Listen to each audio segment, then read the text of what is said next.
Berjumpa kembali bersama saya Romo Samuel Anton Situmorang Ordo Karmel dalam renungan harian Katolik Paroki Tomang Gereja Maria Bunda Karmel. Bapak Ibu Saudara-saudari yang terkasih, bacaan Injil hari ini berbicara tentang Yesus yang menyembuhkan seorang anak dari wanita Kanaan yang tidak mengenal Tuhan, tetapi dia percaya bahwa Yesus sanggup menyembuhkan putrinya. Mari kita simak bersama-sama. Kemudian Yesus pergi dari sana dan berangkat ke daerah Tirus dan Sidon. Dan lihatlah seorang perempuan Kanaan datang dari daerah itu dan berseru kepadanya, katanya, "Kasihanilah aku ya Tuhan, anak Daud, anak perempuanku kerasukan setan."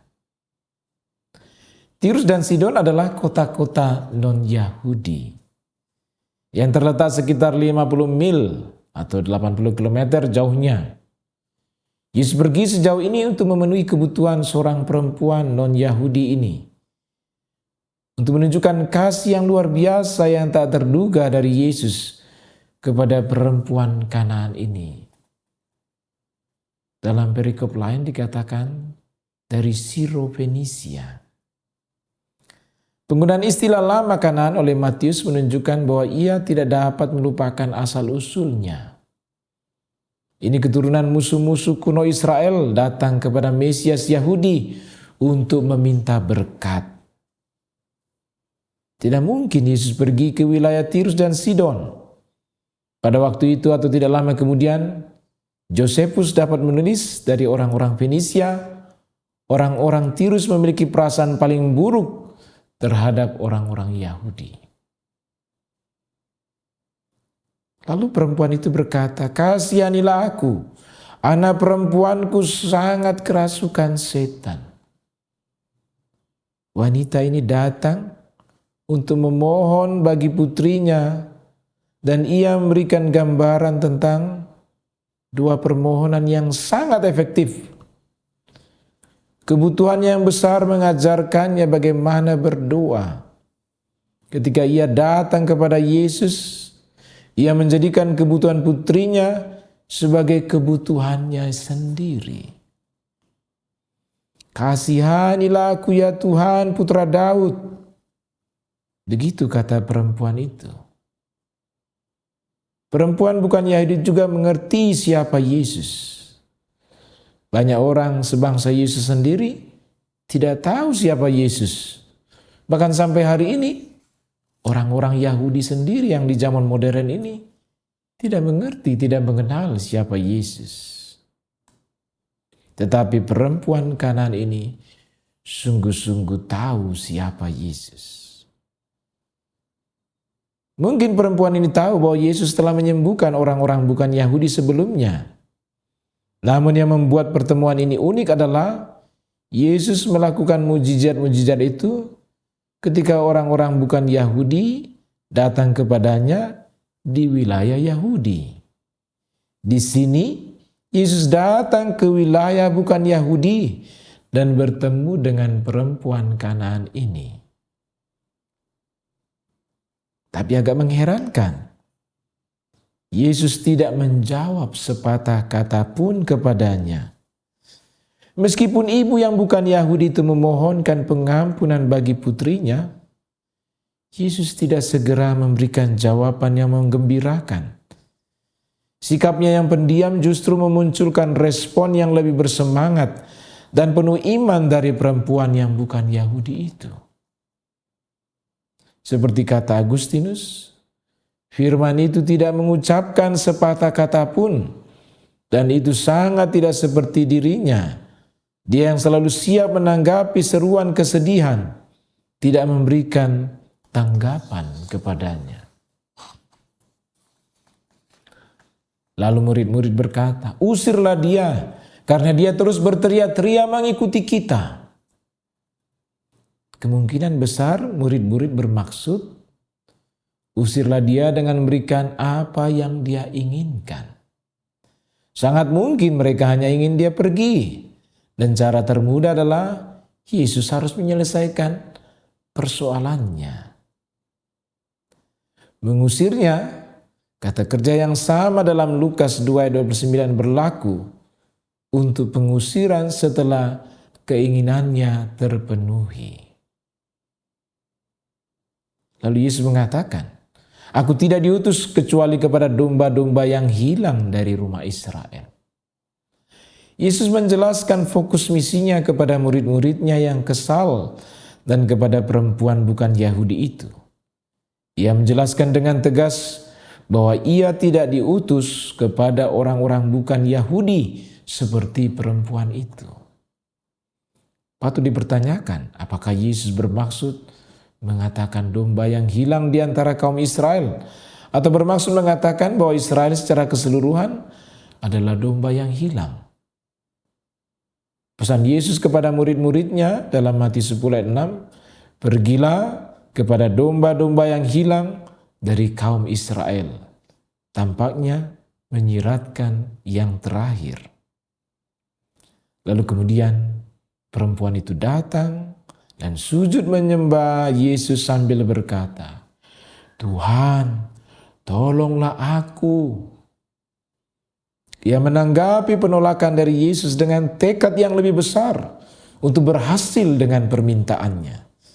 Dengan melakukan hal itu, perempuan bukan Yahudi itu terus menunjukkan apa yang dilakukan oleh seorang pendoa syafaat yang berdedikasi. Ia tidak dapat menyelesaikan masalah takdir bangsanya dan tugas yang diberikan Tuhan, tetapi ia dapat berdoa. Jika sebagai gembala, ia tidak dapat mengumpulkannya, namun sebagai Tuhan, ia dapat menolongnya. Bapak, Ibu, saudara-saudari yang terkasih, selanjutnya Yesus mengatakan, tidak baik mengambil roti anak-anak dan melemparkannya kepada anjing-anjing kecil. Yesus terus mengatakan hal-hal yang mengecewakan kepada perempuan itu.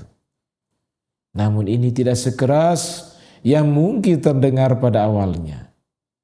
Ketika Yesus menyebutnya salah satu anjing, ia menggunakan kata kecil sebagai cara untuk melunakkan kekerasan dari sebutan anjing itu. Ini melunakkan ejekan tradisional Yahudi terhadap orang-orang bukan Yahudi yang menyebut mereka anjing dalam arti yang paling merendahkan. Kita berada dalam posisi yang sangat tidak menguntungkan karena tidak dapat mendengar nada suara Yesus ketika ia berbicara kepada perempuan ini. Kita menduga bahwa nada suaranya tidak kasar, melainkan kita menduga bahwa nada suaranya menawan dengan efek mengundang iman yang lebih besar dari perempuan itu. Memang mungkin untuk mengucapkan kata-kata kasar dengan cara yang menyenangkan atau menawan. Kata terkerasnya anjing. Anjing tidak membandingkan orang bukan Yahudi dengan anjing-anjing di luar di jalanan, tetapi dengan anjing-anjing peliharaan keluarga yang memiliki bagian mereka meskipun bukan bagian anak-anak. Jawab perempuan itu, "Ya Tuhan, namun anjing-anjing kecil pun makan remah-remah yang jatuh dari meja tuannya." Perempuan itu menjawab dengan iman yang besar. Ia mengakui kedudukannya yang rendah dan tidak memperdebatkan masalah itu ketika Yesus menyebutnya sebagai salah satu anjing kecil. Ia tidak menuntut untuk dianggap sebagai anak kecil, tetapi hanya untuk diberkati seperti seekor anjing. Seolah-olah dia berkata, "Yesus, aku mengerti bahwa fokus pelayananmu adalah kepada orang Yahudi, bahwa mereka memiliki tempat khusus dalam rencana penebusan Allah. Namun aku juga mengerti bahwa pelayananmu meluas melampaui bangsa Yahudi, dan aku ingin menjadi bagian dari berkat yang lebih luas itu." Tanggapannya sangat bermakna, mengingat semakin meningkatnya penolakan terhadap Yesus oleh para pemimpin agama Yahudi. Seolah-olah perempuan itu berkata, Aku tidak meminta bagian yang menjadi hak anak-anak, hanya remah-remah yang tidak mereka inginkan. Dalam alur Injil Matius, semakin banyak hal yang tidak ingin diterima oleh lembaga keagamaan Yahudi. Ini ada dua kata yang penuh iman. Namun demikian, ia menerima gambaran Yesus dan memohon belas kasihan. Meskipun demikian, atau mungkin karena hal itu, ia tidak mau menyerah. Meskipun ia memberinya 3 penolakan. Maka seperti dikatakannya seperti Yakub, aku tidak akan membiarkanmu pergi sampai engkau memberkatiku.